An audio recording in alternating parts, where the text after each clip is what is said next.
You ask Tiger to solve. This deals with linear equations with one unknown.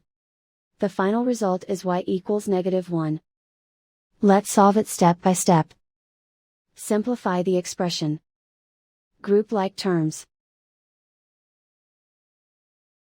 Simplify the arithmetic.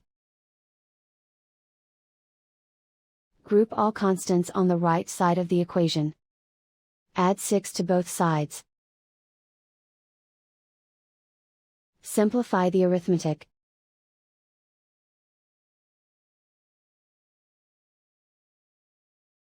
Isolate the y.